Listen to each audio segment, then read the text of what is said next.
राम राम साहब। आज के इस वीडियो में हम राजस्थान के चुनावी दंगल में डिस्कस करेंगे एक और हॉट सीट जो कि है बाड़मेर की सिवाना, जहां से पूर्व भाजपाई नेता और वर्तमान कांग्रेसी दिग्गज मानवेंद्र सिंह जसोल, जिन्होंने अपना पिछला चुनाव राजस्थान की पूर्व मुख्यमंत्री वसुंधरा राजे के सामने लड़ा था, वो इस बार कांग्रेस के टिकट पर चुनाव लड़ रहे हैं। तो आइए उज्जवल सिंह जी राठौड़ से जानते हैं इस बार के सिवाना सीट के चुनावी समीकरण। पिछली बार मानवेंद्र सिंह जी ने झालरापाटन से मैडम के सामने, पूर्व मुख्यमंत्री वसुंधरा जी के सामने चुनाव लड़ा। काफ़ी हद तक मैं मानता हूँ उनका संघर्ष लाजवाब था। जो व्यक्ति 10 से 15 दिन पहले झालरापाटन जाकर पूर्व मुख्यमंत्री को सबसे भयंकर रूप से टक्कर दे के आता, आज तक का सबसे नज़दीकी रिकॉर्ड मानवेंद्र सिंह के नाम पे वहाँ। अभी फिलहाल वो जैसलमेर से टिकट मांग रहे थे। पार्टी हाईकमान राहुल गांधी जी के कहने पर उनको सिवाना से चुनाव लड़ना पड़ रहा है। पिछले 15 साल से लगातार वहाँ पर बीजेपी का राज है। बीजेपी लगातार वहाँ पर 3 चुनाव जीत चुकी है। हमीर सिंह लगातार 2 बार वहाँ से विधायक भी रह चुके हैं। बिल्कुल। इस बार का चुनाव मैं मानता हूँ हमीर सिंह बीजेपी के सामने कांग्रेस की कुछ मुख्य टक्कर के रूप में देखा जाएगा। लेकिन बात करें अगर इस बार के भी चुनाव की, तो पिछली बार के तरीके के ही समीकरण इस बार बनते आ रहे नजर आ रहे हैं, क्योंकि पिछली बार भी मानवेंद्र सिंह जी झालरापाटन गए थे चुनाव से 20 दिन पहले। इस बार भी वो जैसलमेर से तैयारी कर रहे थे और सिवाना उनको भेजा गया है, वो भी चुनाव से 20 दिन पहले ही भेजा गया है। तो इस बार वो क्या ऐसा 20 दिन में नया कर देंगे कि भाई वो भाजपा को, जो वो सीट लगातार 3 बार से जीत रही है, जिसको आप भी एग्री करते हैं, वहां से भाजपा को हराने का दमखम रखते हैं? देखिए भूपेंद्र जी, मैं जहाँ तक मानता हूँ, जो वो पहले जैसलमेर से टिकट मांग रहे थे, वैसे मानवेंद्र सिंह जी 2-3 बार, 3 बार शायद लोकसभा का चुनाव भी बाड़मेर जैसलमेर से लड़ चुके हैं। सिवाना भी पार्ट है बाड़मेर जैसलमेर लोकसभा क्षेत्र का। वैसे आप जसोल से हैं तो ये नज़दीकी एरिया है इनके पैतृक गांव से, ये विधानसभा। और अपने पैतृक गांव के नज़दीक होने के कारण, अपने रिलेटिव्स के कारण, अपने मुख्य कार्यकर्ता इनके इसी बेल्ट में ज़्यादा है। तो मैं कहीं ना कहीं मानता हूँ मानवेंद्र सिंह जी को वो जुड़ाव, वो नज़दीकियाँ, पूर्व का अनुभव और अपने क्षेत्र में ही चुनाव लड़ने का उनको फ़ायदा मिलेगा। झालरापाटन आउट ऑफ पश्चिमी राजस्थान था। तो लेकिन फिर तो इस हिसाब से फिर इनको जैसलमेर से तैयारी करने की जरूरत नहीं थी। इनको फिर तैयारी शिवाना से करनी चाहिए थी, या फिर शिव विधानसभा से करनी चाहिए थी, जहां से ये पहले भी एक बार एमएलए रह चुके हैं। इनका जो जैसलमेर से चुनाव लड़ने का मानस था, वहाँ से पूर्व में कांग्रेस के ही विधायक हैं, रूपाराम धनदेव वर्तमान जी में अभी करंट एमएलए करंट एमएलए, और शिव से भी कांग्रेस के हैं। शिव अमीन खान साहब अच्छा प्रदर्शन रहा है उनका। रूपाराम जी की जगह उन्होंने इसलिए वहाँ पर चिंतित किया कि वो सीट वो आसानी से निकाल सकते थे और उसमें उनको कोई दबाव भी महसूस नहीं होता।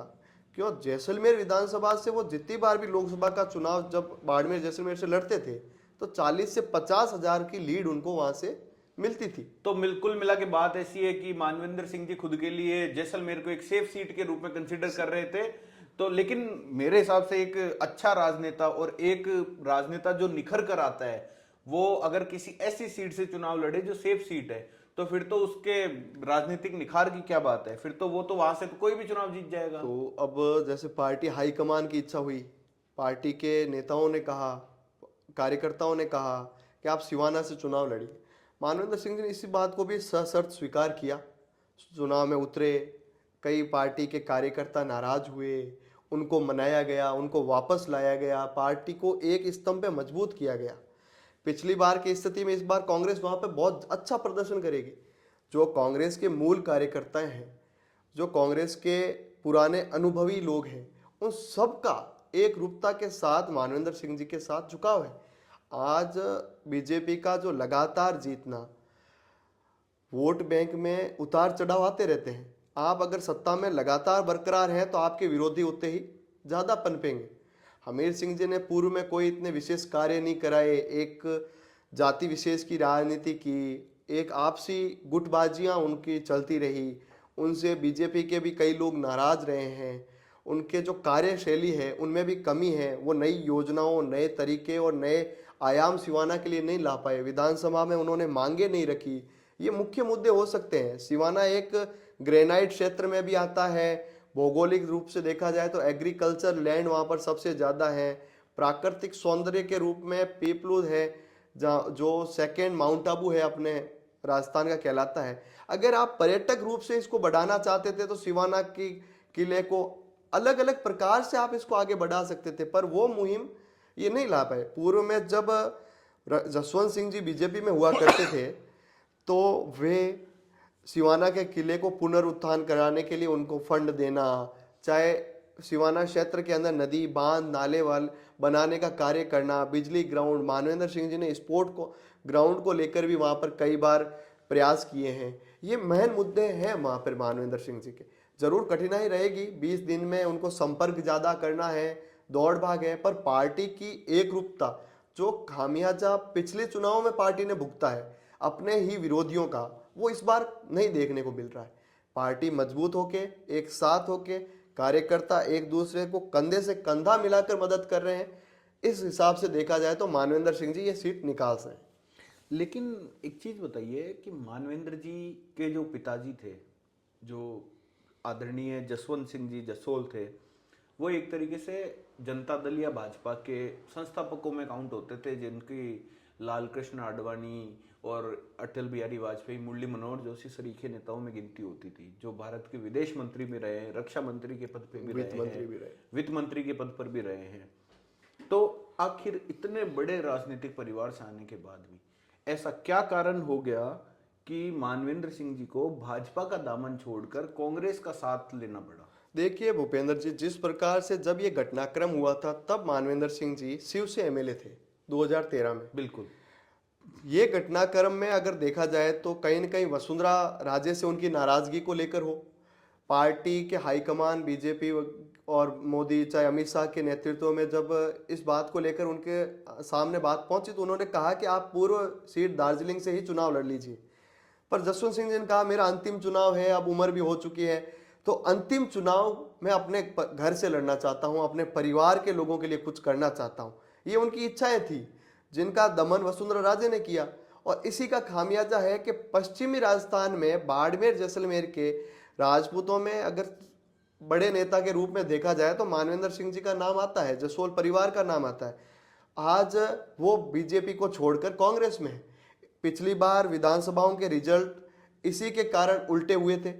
आज भी मानवेंद्र सिंह जी के साथ, और ये कि ये घटना एक युवा चेहरा और उभर रहा था शिव से, इसके साथ बीजेपी को और ज्यादा नुकसान होगा। चाहे मानवेंद्र सिंह जी के स्वाभिमान की बात हो, चाहे रविंद्र सिंह के स्वाभिमान की बात हो, दोनों जगह स्वाभिमान को ठेस पहुंची है। और ये युवा जो दिलों तक पहुंची हुई बातें हैं, जनता के दिलों में पहुंची और ठेस पहुंची हुई बातें आज नहीं तो कल पार्टी को परिणाम के रूप में देखने को नजर आए। तो इसका मतलब आप ये कहना चाहते हैं कि भाई पिछली बार की तरह इस बार भी राजपूत समाज का झुकाव कांग्रेस की तरफ ही होगा? अब कहीं ना कहीं देखा जाए तो जिस प्रकार से बीजेपी के निर्णय रहे हैं, जो सामाजिक रूप से एक समाज के विरोध में कहो, सामाजिक नेताओं को छोड़ना हो, नए चेहरों को आगे आने से रोकना समाज हो। का विरोध तो आप किस तरीके से बोल सकते हैं? बीजेपी ने राजपूत समाज को काफी अच्छा प्रतिनिधित्व दिया है। जो मेवाड़ पर राज परिवार है, उनके जो परिवार के सदस्य विश्वराज सिंह जी मेवाड़, उन्होंने भाजपा ज्वाइन करी है। जो कालवी साहब है, कालवी साहब के शायद परिवार से भी भाजपा ज्वाइन करी गई है। तो एक तरीके से तो भाजपा ने राजपूत समाज को पिछली बार की तुलना में काफी अच्छा प्रतिनिधित्व दिया है। तो कुछ सीटों को अगर छोड़ दिया जाए, जो और जबकि कुछ सीटों को भी क्यों छोड़ा जाए, जब मान लो शिव की बात करते हैं अपन, तो शिव में रविंद्र सिंह भाटी का टिकट काटते हुए अगर टिकट काटा उस आदमी का जाता है जो पूर्व में उम्मीदवार रहा हो, तो रविंद्र सिंह भाटी तो टिकट के दावेदार थे, उनको टिकट मिला नहीं, उनका टिकट कोई काटा नहीं गया है। तो और उनकी जगह भी टिकट अगर जिसको दिया गया है वो भी राजपूत समाज से ही आते हैं। तो फिर ऐसा क्या कारण है कि भाई राजपूत समाज इस बार कांग्रेस का साथ देने के लिए आमदा है? भूपेंद्र जी, जहां तक देखा जाए, मैंने बात की स्वाभिमान की बात की, चाहे रविंदर के स्वाभिमान की बात हो, उनके कार्यकर्ताओं के स्वाभिमान की बात हो, जिस प्रकार से पार्टी उनको 2 दिन पहले कार्यालय बुलाकर आप उनको पार्टी का सदस्य बनाते हो, फिर आप उनको डिक्लेयर कर देते हो, उनकी कोई बात नहीं सुनी जाती। जब आपने शुरुआत में कहा कि इनको चाहे गहलोत साहब के सामने चुनाव लड़ाया जाए, चाहे यहाँ से चुनाव लड़ाया जाए, शिव से लड़ाया जाए, इस पर डिस्कशन किया जाएगा, जब वो व्यक्ति दिल्ली था तब आपने पीछे से टिकट की घोषणा भी आप कर देते हो। इसके अलावा देखा जाए तो स्वाभिमान जनता के साथ जुड़ा है। अगर आप कोई नेता है, आपके कार्यकर्ता आपसे दिल से जुड़ चुके हैं, तो ये आप उनकी पैरवी कर रहे हैं और उनके साथ अगर धोखा होता है तो नेता को धोखा नहीं मिल रहा है, वो जनता को ठेस पहुंच रही है। यही स्वाभिमान मानवेंद्र सिंह जी 2018 में लेके चले थे, उसी की बदौलत उन्होंने 2 चुनाव लड़े। लेकिन उनके सम्मान को तो ठेस फिर कांग्रेस ने भी दी है। उनको जालरा पाटन से चुनाव लड़ाने की जरूरत ही क्या थी? उनको शिव से लड़ा लेते या फिर जैसलमेर से लड़ाते। नहीं, तो एक तरीके से उनके सम्मान को ठेस तो भाजपा कांग्रेस दोनों ने पहुंचाई है। पिछला चुनाव भूपेंद्र जी, उनका मानस यही था कि मुझे वसुंधरा के सामने लड़ना है। उनको ये प्रतीत कराना था कि हम उस क्षेत्र के होकर यहाँ पर भी मजबूती के साथ में पार्टी के साथ वफादारी से कार्य कर सकते हैं। अगर उनको यही प्रतीत करवाना था तो फिर इस बार 5 साल तक पूरे यहाँ पर एक्टिव रहते और फिर इस बार वसुंधरा राज्य को आज चुनाव हराने भी का जालरा पाटन में पार्टी का जुड़ाव मानवेंद्र सिंह उन कार्यकर्ताओं से बराबर जुड़े हैं। इस बार जो कैंडिडेट है, पिछली बार जिस कैंडिडेट ने त्याग किया था उसे टिकट मिला है। मैं मानता हूं कि जिस बंदे ने 5 साल लगातार मानवेंद्र सिंह जी पूर्व मेहनत की थी, मानवेंद्र सिंह जी उसकी जगह जाके लड़े, तो मानवेंद्र सिंह जी ने पिछली बार अपने चुनाव में वहां पर कहा था कि इस बार जो यहाँ पर उम्मीदवार मजबूती से तैयारी करा, मैं अगली बार उसके साथ छल नहीं करूंगा। ये पार्टी का आदेश था। अगली बार पार्टी लड़ाए तो सही, नहीं लड़ाए तो सही। मैं कांग्रेस का एक सच्चा सिपाही हूं। मैं मानता हूं सच्चे सिपाही के रूप में मानवेंद्र जी सिवाना से उतरे हैं। प्लस पॉइंट ये रहेगा, पिछली बार देखो राजनीति में सच्चा सिपाही कोई नहीं होता, सिर्फ सिपाही होता है।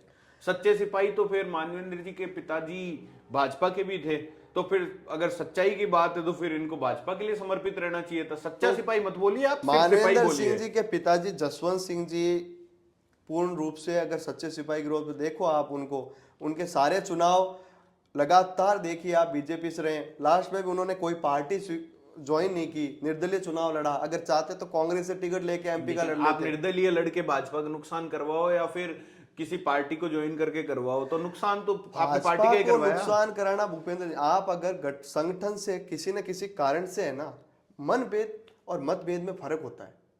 आपका मतभेद हो सकता है, मनभेद नहीं था उनका, उनको लगा कि मेरे साथ मनभेद उनका नहीं था तो फिर मानवेंद्र जी को भी बीजेपी का साथ नहीं छोड़ना चाहिए था। पर जो मनभेद तो कहीं ना कहीं तो वसुंधरा जी मनभेद था। की जो नाराजगियां हैं, वसुंधरा जी की जो भी तो दिलचस्पियां रही, वसुंधरा जी की तो नाराजगी अब केंद्रीय नेतृत्व से भी है, तो फिर तो अब केंद्रीय नेतृत्व के से जब वसुंधरा जी की नाराजगी है तो फिर मानवेंद्र जी को वापस भाजपा में आ जाने चाहिए, क्योंकि मनभेद तो नहीं है। फिर अगर वसुंधरा जी को साइड में कर देते हैं तो फिर भाजपा से मानवेंद्र जी का कोई मनभेद नहीं है। नहीं अब तो फिर वो किसके लिए ज्यादा समर्पित है, भाजपा या कांग्रेस? भूपेंद्र जी, जिस प्रकार से देखा जाए वो कांग्रेस के लिए समर्पित है। जो पार्टी उन्होंने त्याग दी, जो इसको लेकर अगर वो चाहते तो इस बार भी अगर वापस ऐसी खबरें आती रहती है कि वो बीजेपी ज्वाइन करना चाहते हैं, कहीं पर भी उन्होंने कभी भी कोई पॉइंट नहीं दिया कि मैं बीजेपी में वापस जाना चाहता हूँ। उन्होंने कहा कि राहुल गांधी से मेरी मित्रता है, पार्टी जो उचित निर्णय लेगी। उन्होंने अगर चाहते तो वो जैसलमेर से अपना विरोध प्रदर्शन भी वहां दिखा सकते थे। उन्होंने कोई भी पार्टी के खिलाफ कार्य करने का कोई कार्य नहीं किया। अपने पिता के सम्मान में पार्टी छोड़ी, कोई दुष्प्रभाव नहीं रहा। सिवाना आए, पार्टी के आदेश पे आए। राजस्थान में 3 टिकटें ही केंद्रीय नेतृत्व में राजस्थान में बांटी है, चाहे गौरव वल्लभ की टिकट हो, चाहे मानवेंद्र सिंह की टिकट हो। इन टिकटों को राहुल गांधी ने केंद्र से स्वीकृति दिलाई है।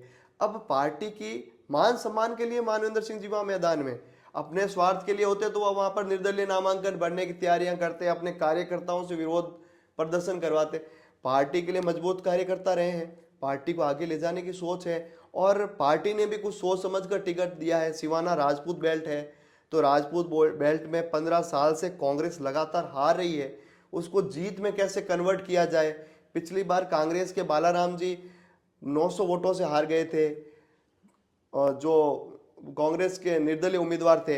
अगर इस बालाराम जी ने इस बार सपोर्ट दिया है, निर्मल दास जी ने इस बार सपोर्ट दिया है, जो पूर्व में प्रत्याशी रहे हैं, वहां पर ब्राह्मण समाज ने मजबूती के साथ फिर मानवेंद्र सिंह जी का सपोर्ट कुछ किया ऐसी है। दबी जुबान से कांग्रेस के ही कार्यकर्ता ऐसा भी बोलते हैं कि मानवेंद्र जी तो सिर्फ इनको तो टिकट सिवाना से देकर खुश किया गया है, जबकि अंदर खाने सेटिंग ये हुई है कि लोकसभा चुनाव में भी नई प्रत्याशी बनाया जाएगा। ऐसा कुछ है? अब ये आगे की बातें हैं, भविष्य के गर्त में कोई नहीं झांक सकता।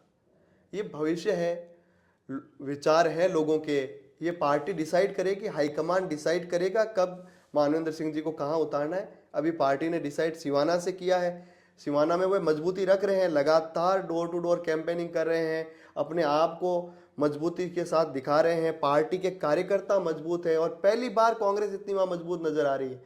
और मैं चाहता हूं मानवेंद्र सिंह जी वहां जीतेंगे और मानवेंद्र सिंह जी इस बार विधानसभा में और पहली बार सिवाना में वापस 15 साल के कांग्रेस के सूखे को समाप्त करेंगे।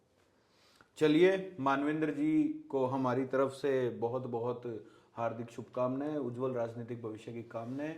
इसी के धन्यवाद साथ ही भूपेंद्र आज जी। की चर्चा समाप्त करते हैं। बिल्कुल। राम राम साहब। राम राम साहब।